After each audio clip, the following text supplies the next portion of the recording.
ಒಬ್ಬ ಹುಡುಗ ಮನೆ ಬಿಟ್ಟು ಗುರುವನ್ನ ಹುಡ್ಕೊಂಡು ಹೋಗ್ತಾನೆ. ಆ ಗುರುಗಳು ಸಿಕ್ತಾಗ, ಗುರುಗಳೇ ನಾನು ನಿಮ್ ತರ ಜ್ಞಾನಿ ಆಗ್ಬೇಕು ಅಂತಂದ್ರೆ ಎಷ್ಟು ಸಮಯ ತೆಗೆದುಕೊಳ್ಳುತ್ತೆ ಅಂತ ಕೇಳ್ತಾನೆ. ಅದಕ್ಕೆ ಗುರುಗಳು ಹೇಳ್ತಾರೆ 5 ವರ್ಷ ಬೇಕಾಗುತ್ತೆ ಅಂತ. ಅದಕ್ಕೆ ಆ ಹುಡುಗ ಹೇಳ್ತಾನೆ, ಗುರುಗಳೇ 5 ವರ್ಷ ನನಗೆ ತುಂಬಾ ಜಾಸ್ತಿ ಆಗುತ್ತೆ, ನಾನು 2 ಪಟ್ಟು ಶ್ರಮ ಹಾಕಿ ಸಾಧಿಸಿದ್ರೆ ಎಷ್ಟು ವರ್ಷ ಬೇಕಾಗುತ್ತೆ ಅಂತ ಕೇಳ್ತಾನೆ.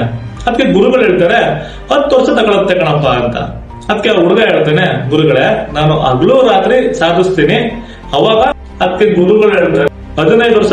ಹುಡುಗಂಗೆ ಆಶ್ಚರ್ಯ ಆಗುತ್ತೆ, ಏನಿದು ಗುರುಗಳು ಈ ತರ ಹೇಳ್ತಿದಾರಲ್ಲ ಅಂತ ಬಿಟ್ಟು ಕೇಳ್ತಾನೆ, ಏನ್ ಗುರುಗಳೇ ನಾನು ಶ್ರಮ ಜಾಸ್ತಿ ಪಟ್ಟಷ್ಟು ಕೂಡ ಸಮಯನೂ ಕೂಡ ಜಾಸ್ತಿ ಆಗುತ್ತಾ?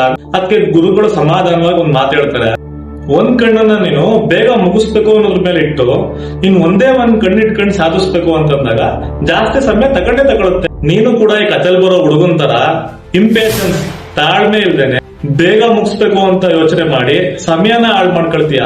ಇದಕ್ಕೆ ದೊಡ್ಡವರು ಒಂದ್ ಮಾತು ಹೇಳ್ತಾರೆ, ತಾಳ್ಮೆ ಇರೋನು ಪಡ್ಕೊಳ್ತಾನೆ,